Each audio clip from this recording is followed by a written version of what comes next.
Good day, good evening, good night to our beloved listeners. From the press corps, this is Santiago Tullio, referred to in game as Studio, and welcome to Roll Call, a look into the regiments that make up this thing we call Foxhole in the regiment's own words. In this edition, I'm joined by the leadership. I'm a member of the 105th Regiment. So, first of all, let's get everyone a minute to introduce themselves, as well as including your positions and role within the regiment. You want to start from up to bottom?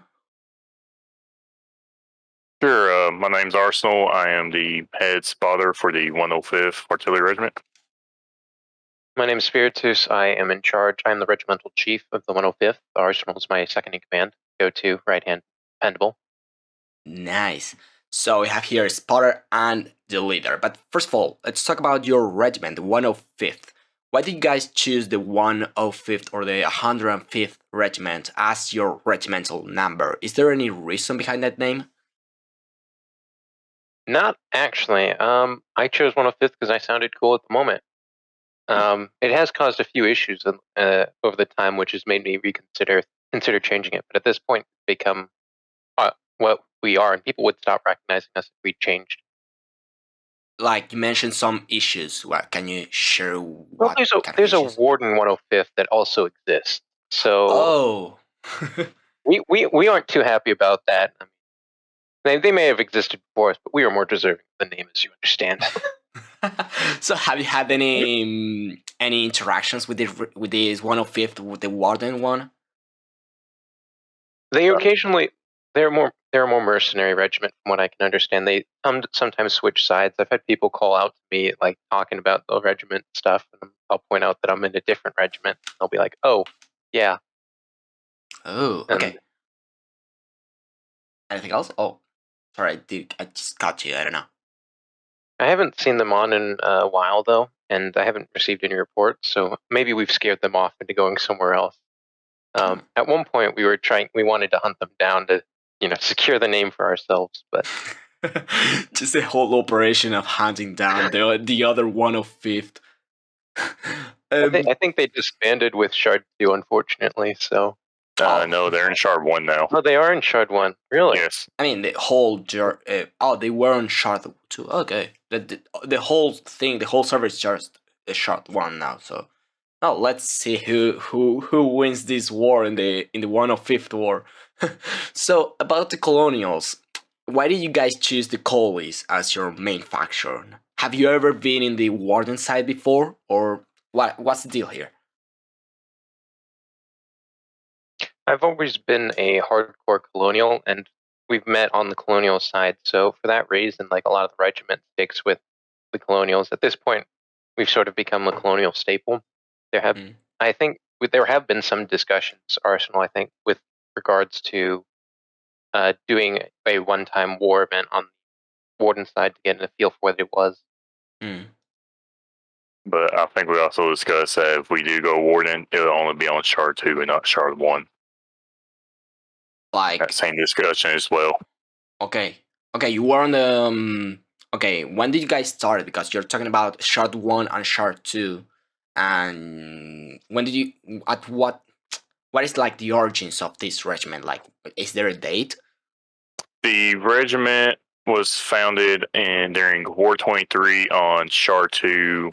Ooh. About a year ago to the date almost. I don't remember the exact date, but it was like in August last year when the regiment was founded. Yeah, War 23. Whoa, that's a bet. Nice. War 23 on Shard 2 side. That's the thing. Oh, that's that's the thing. Second to last war on Shard 2. I think it was with the entrenched update. I was doing training ops, running recruits around on home island, getting them through the basics, figuring them out. Nice. There was so many new people on that I was sitting at the home island running squads of troops through basic training, getting them ready for the front line, telling them how to aim, how to set their spawns, how to get medic kit. And then I'd take the front lines, the back lines, grab a bunch of supplies, and then have them drive up to the front and then fight up there. And I did that for like 2 days before I'm like, at this point, I might as well just form a regiment with all these guys that I'm processing. Like, you're just sharing like ops and recruitment operations is just like, okay, yeah, just join everyone to the 105th. And about the people inside your regiment, how many people are you? It depends on the war. Oh. Yeah. okay, let's rephrase the question here. Is there a number, like an active number or ratio within your regiment? Like what is the available manpower and of your regiment? Early war, personally, from what I've seen, is up to 15 people maximum before artillery. Then after artillery, it's around 20 on average. 20. Okay, on average. Yes, on average, when we do like more or less organized artillery ops, it's around 20 people that'll come online. And those 20 people are from the 105th. You don't like, and if there's a rando or like you guys have randos on your regiment that don't identify with the 105th. We don't have randos. We have conscripts that we press into service on the gun line. Like literally the warden legion be like, and just conscript as many people as saying like, yeah, you want to be in this artillery up. Talking about the people, is there any demographic? What's the demographics of your regiment? Primarily, we're based in the Americas. I think we've got a couple of Brazilian members. We've got some European members. 2 Germans, a French. A couple people. We got 5 Germans now. Oh, 5 Germans. Okay, well, I went up recently. Nice. 5 Germans, 3 Brazilians. I think 3 or 4 people from England. 1 person's from Netherlands or Belgium. I forget which one. Is there an Aussie? Is there what? An Aussie, an Australian. An Aussie? Not that I know of. No. Okay. So you guys like cover like really like near time zones. What I mean. Oh well, just going to that question. What time zone do you operate mainly?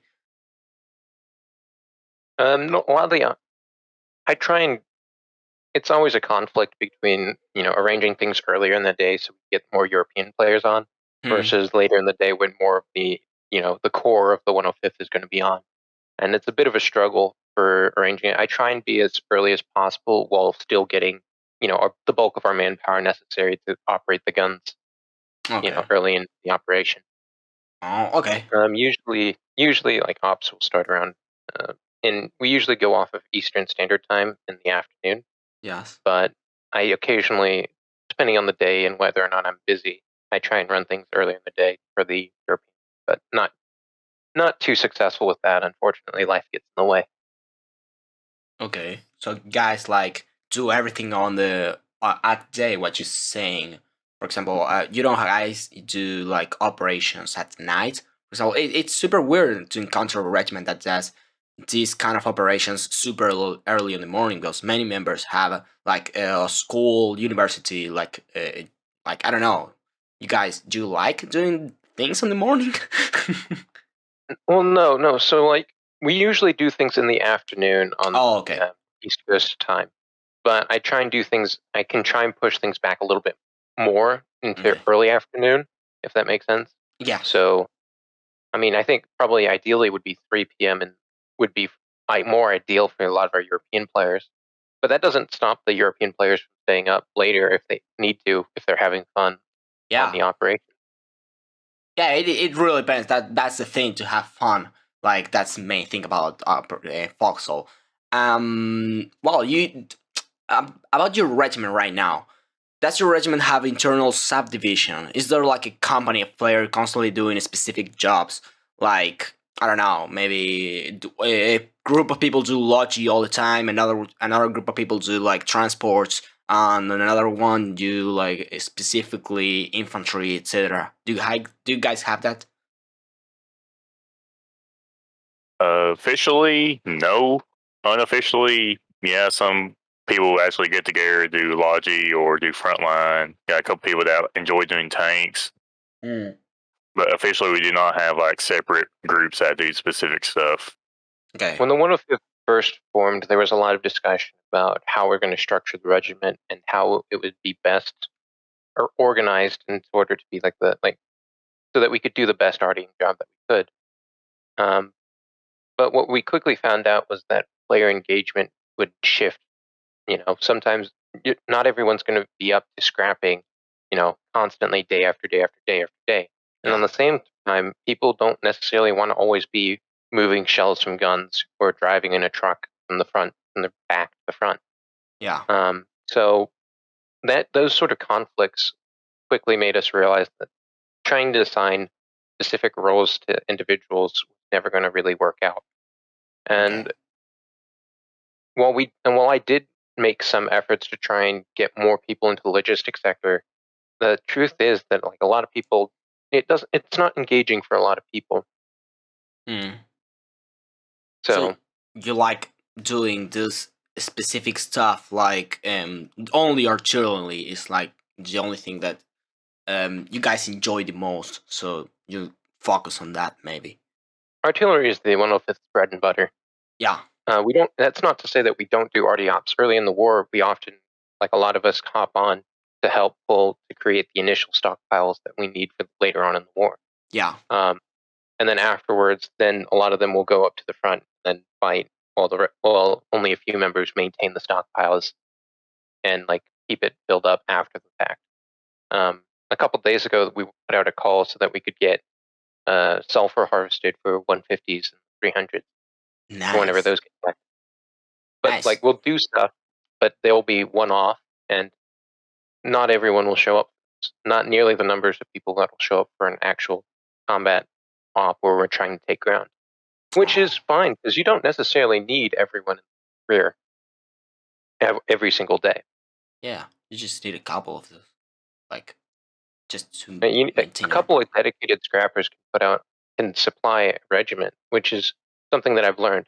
The thing I want to avoid, though, is burning those people out, which is why we occasionally help them out and do backline stuff as best as I can assemble. Yeah. So you guys, like, what's the maximum of, like, on this war, what's the maximum of shells and logi that you've done? For example, what's your stockpile right now? 120s, 150s. What are you talking about here? I'm talking about numbers. Like you said, you like do logi on the early war, and then just shoot everything you have on the mid to late war. Like, how's it going for you guys? I mean, how many stockpiles do we have, Arsenal? 3, 4? We got. No, well, hold on. We got at least 3 at the storage depot by our base. We got 3 in Great Warden Dam. Whoa. I think we got 3 at the seaport by our base as well. Woo. Okay, so you guys have a lot. We have lots of RD.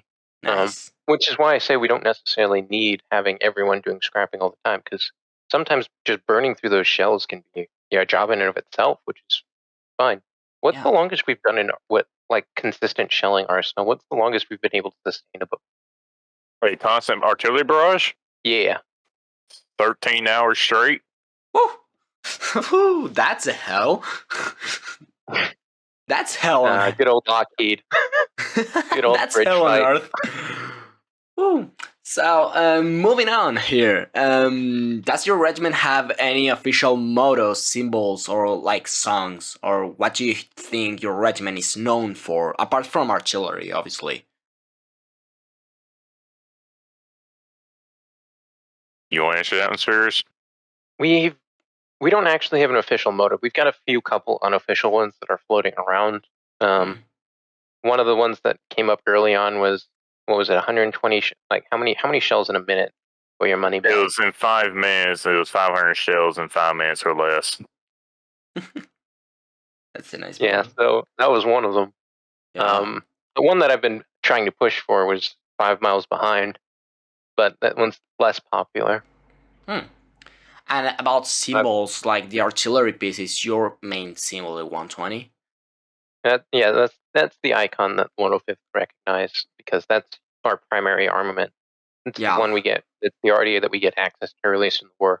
We don't believe in mortars. Those are poor man's weapons. That's a poor man's RD weapons.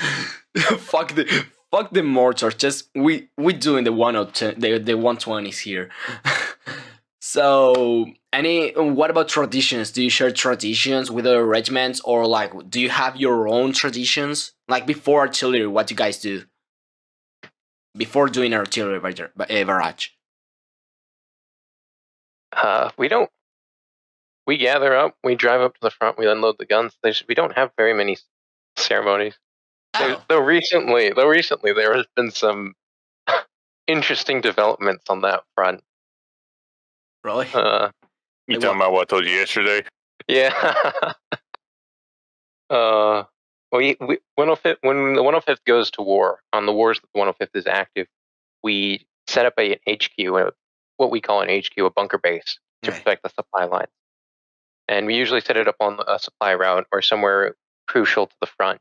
And we protect that, and that area becomes our home base where we, that's our pocket to defend, sort of sense. Okay. But of course, when you've got a bunker base like that, every time you get a new tech level like concrete or something, it's something to celebrate. The other day, we were about to unlock howitzer garrison. An arsenal. There was a couple of the 105th members started doing this. I don't even know what they were doing. I wasn't on at the time, but Arsenal told me about it. They put a 120 gun in front of the bunker base, and they grabbed. Sorry for interrupting, but if you want to know the full play-by-play of what happened, we're more or less maybe 20 minutes from taking the howitzer garrisons. Yeah. So they're like four of them messing around, killing each other, like playing Siggy dodgeball and whatnot, right in front of the base door. So there's a blood splatter right in front of the door. Yeah. I said, okay, if you want the howitzer garrison to tech faster, grab the 120 off the truck, put it on that blood splatter, grab a 150 shell, a 120 shell, dance around the 120 gun for 2 minutes straight, and fire the 120 gun in the water, and the howitzers be tech. And missed that by maybe 5 minutes. No. And then, to make things even better, I think Banjo ended up building up a couple of bonfires nearby, flanking the gun while they were doing the circling. And someone was just driving Logi, and they just pulled over and stopped and stared at them, trying to figure out what was going on. Oh gosh, I just imagine the moment. It's like, bro. So that's not really a tradition, but it was certainly a story. it's a great story here. So you guys were talking about an HQ and a location. What's the hex or a place that you like to call your home? The hex that we fight on each war is dependent on the mood of the regiment. We don't necessarily want to be always in the open plain every single time, and we don't want to be trapped on islands every single time. But a little bit of variety, going there once or twice doesn't hurt, Okay. Like in past wars, we've set up in like Fisherman's Row, I think. Yeah. We've set up in Lockheed, was a very popular one for a good while. That's, I think, Deadlands. Yeah, we've done Deadlands. We were stored up. What was the town? Callahan's Gate. Yeah, Callahan's Gate. We set up near Whitechapel at near Procession, I believe. East of Procession in the field. Yeah. Oh. To try and. Yeah. So you guys are like mobile depending on the mood of the regiment, but as you described, it seems like you guys really like the center of the map. Or well, the center of the map is like it has everything. It has islands, rivers. You guys have mountains. Well, that's usually where the fighting is the thing. Yeah. I mean, Deadlands is always usually heavily contested at the early war. Yeah, one time we set up. We have set up in Origin before and tried to push Ilodo multiple times. Yeah. I mean, this war we've set up all the way on the north end. Originally set up in like Speaking Woods to fight on the north side, hold the northern front. Yeah. Limited success. Yeah, but the most success that you had in an hex, what would it be? I mean, I honestly think this war's going pretty well for us. Probably the most success we've had was in the time when we set up in the Deadlands, and we were coordinating with the Ddoes constantly. Nice. Or at least trying to. Nice. So, coordinating, that's a key word that is super important in the Foxhole community and even in the collies. That it's the colonials really like their regiments and the variety of them. And is there any regiment that you would consider your brothers or somebody that you really like working with? Eric and the Dot Gang. Yeah. Oh man, Really? we go back. We go back way back. I think War 24, Shard 2. War 24 Shard 2. We encountered each other. We were doing an op, and we encountered Eric's guys, and we asked them to screen for us while we set up a bunker base to shell. We tried to push, I think, salt farms, right? Is that what it's called? No, we were in the spine. We just took the spine. We're pushing the bunker bases down towards Liberation Point. Was that where we first met Eric? Yes, because we were up on Mountain Goat Hill when we met Eric. Yeah, Are you sure we didn't meet him down in Umbral Wildwood when we were pushing salt farms? I think he had the tankette. You may have met him there, but I know I met him in Deadlands in the spine. Fair enough. So who's Eric here in the story? Eric Navikson. He's the leader of the Dot Gang. So that's what I refer to it, because the regiment icon's just like a little period. Yeah. I don't actually know what the official name for it is. Well, Arsenal, do you remember? I don't know the official name. I just refer to him as Eric and his Goonies. He's a very good guy. He's helped us out a lot, and he's very reliable. When we ask him, if we ask for support, he's able to provide it. Nice. Very dependable. He's jumped around a couple of times. He learned how to do like hardcore logistics, like from I think P3. He joined them for a while to learn from them. Yeah. But then he reformed the Dot Gang. Nice. So, and another fun fact about Eric, sorry for interrupting you, Tullio. He actually endured one of our artillery barrages when he went warden a few wars ago. Oh, hell! Wait, what? Yeah. So he went warden for a war, I believe, because he got tired of like where side he was on, the war be over quickly, like the winning side, which one went on. Yes. So he went warden from one war, and he ended up in Lockenberg at the time we were there. And at the time, the guns of we had 5 artillery guns firing more or less trying to break out Lockenberg. Okay. He was on the receiving end of one? I didn't hear about that. He was on the receiving end of one of our barrages? Yeah, I'm cutting you guys. I think I have a lag on my side. Okay. You guys are cutting out. Sorry about that. No, it's totally fine. I think it's me. Okay, it's fixed now? Alright. Nah, I think it's me. Yeah. But, well, moving on, and we just hope for the best that it doesn't cut out. So, in your opinion, what do you think Foxhole is all about? Is there like a pattern to success as a Foxhole regiment? Oh, that's a broad question. In terms of like actively pushing, there's things you can do, but in terms of what Foxhole means, to me, it's all about the community. It's all about the community. It's the reason I go back. Yeah, we've said that like a lot in the past roll calls, and the community and commitment to the community commitment. It's great in Foxhole to see. What do you guys like to do in your regiments? Like, do you guys most like to communicate to get into the community of Foxhole? What you guys like to do the most over there?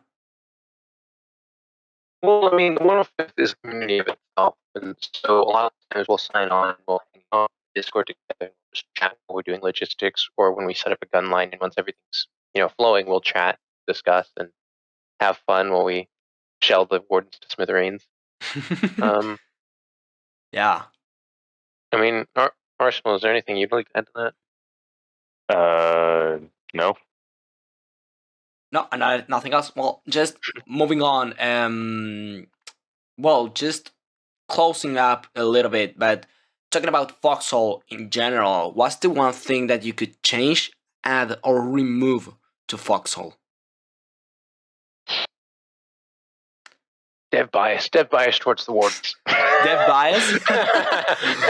Dev bias. But I'm sure the wardens say the same thing about the colonials. Every single player is like, Dev Collie biased, Dev warden biased. biased or Yeah, just uh, both factions. Just no, but it's amazing how the community interact with the devs. It's actually hilarious.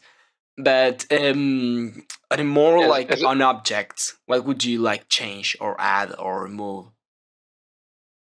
Personally, I would like to see a variety of artillery shells like smoke and flare instead of it just being for mortars. at Yeah, one point the devs had green ash shells. I enjoyed that the time I had it. And that was what first got me into arty nice. way back, long time ago, when I was still a free floating Green Ranger, just a just a just a lone colonial soldier. That's what first got me into arty, and then what later. You know, Yeah. Whoa, that's a huge and yeah, Foxhole has changed a lot and giving up to 1.0. Talking about that, what do you guys expect on 1.0? honestly, in terms of the 1.0, I don't expect too much to change. Like they maybe add trains. I'm not sure if that would actually come out, Yeah. but they may add a few more vehicles. I could see that. Trains would be a far stretch goal that I could see coming out for 1.0. Okay. Um, Yeah, I heard, trains and they. Oh, sorry that I cut you out. I heard they are adding new ways of artillery, but that's a Rock rumor. artillery. Yes, are you guys excited for that? I am, but I'm not also excited for the air rape because if we get the Katusha rocket variant looking one, I just know everybody's gonna be blaring the Soviet anthem while they fire. Oh, I imagine a 105th a Katusha, like just two or three of those driving in Deadlands. That would be epic for you guys to see. Okay, just closing in with a few other questions over here. What do you appreciate the most about Foxhole? it's the moments and the memories that, in my opinion, it's the moments and the memories that you make. I mean, there was one moment where Arsenal and a couple other members of the 105th were hiding in a trench, and they called out to a fellow colonial who jumped into a neighboring trench, warning him not to go in there. And he's like, "I'll be fine here." And of course, a shell lands right on top. Yeah, There's the moments when you drive up an armored column, you try and do something, and you absolutely get ambushed in unexpected places, and then you just have to recover from that. And the yeah, learning to bounce back from that is like the moment you'll remember. yeah. Every single guy has his moment. That's an amazing thing about Foxhole for real. Even for me that I'm from the press, it's like I've had amazing moments, and I think everybody has their hero or even villain moments committing war crimes here. That's um, That's the nice thing about being in a regiment is the memories that you make, you share with people around you, and you'll come back to it. I mean, longtime members of the 105th will remember one of our first pushes into Scodio, where yeah, we shelled the city for 4 days and we had to pull back. But like that first push, like everyone had a blast. Um, nice. Later on in the wars, like wars past, we still remember Mountain Goat Hill, where we somehow managed to get 40 guns on top of a mountain that we really should not have been able to push them up. Just glitching a little bit of the game here. I mean, That was discovered on accident because one of our guys was driving a logi truck trying to resupply a bunker base we just took, and he Yeah. was avoiding somebody on the road and went up the mountain. It's like, hey, let's give this a try of artillery, and well, it worked. Oh, I really there were love that about the foxhole moments. Yeah. There was a couple of wardens who went to try and destroy the arty guns because we were relentless in our shelling, and they couldn't even get up the mountain. They were Up the just morning. at the base of the mountain. Oh gosh, that's amazing to hear for real. We we actually have a screenshot of it if you want to see it. Oh yeah, of course. Just send me out later on. Um, okay, just the last question here is what about the community within your regiment? Do you guys have that like the sense of friendship inside of your regiment? What do you feel about it? I think there is a level of camaraderie. I mean, I consider a lot of the people in 105th my friends, and we get new people who come and go, and sometimes circumstances in life takes people away. But like the 105th doesn't kick members from the Discord. If you're there, you get it in. We'll take you back at a later point. You know, if you just decide to walk away from the game and come back. We had, who was it that walked away and came back? It wasn't Banjo, it was Thymie. Thymie. Thymie came back. Like, we hadn't seen him in almost half a year, but he came back, and we were happy to celebrate him coming back. Nice. That's You know? so wholesome. For real. But yeah, just and last sponsor time. For you guys, obviously. And who can people contact or where can people go if they want to join the 105th? You can usually find us on the front. If you happen to come across us, we're usually on the front line, shelling the front lines, not pretty close to the front. Nice. You can contact any member of the 105th. They should be able to give you out a Discord invite. Or, Yes, obviously I'll put both of your names and tags Yeah. on the description here. If anybody wants to go with you guys. And for all of the new people that's joining the 1.0, what can you tell them for joining not the 105th, but the Collies? my advice for new players is you don't necessarily have to jump into a regiment right off the bat. I mean, I was free floating for a while, but if you do decide to make that commitment to jump into a regiment,